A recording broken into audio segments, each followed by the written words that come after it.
δεύτερο πέρασμα της μάχης.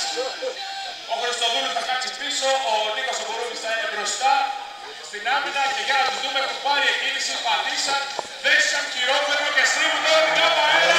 Πιέζει εκεί ο Χριστοδούλου, κοιτάξτε τι ωραίες γωνίες. Για να δούμε τώρα στο δεύτερο Σικέι πώς θα τον περπάξει το αυτοκίνητο για να στρίψει την αριστερή μαριναμένη. Πάρα πολύ ωραία. Προσπαθεί να καταστηθεί. Κάπως από τον Νίκο τον Μπορούμη και τον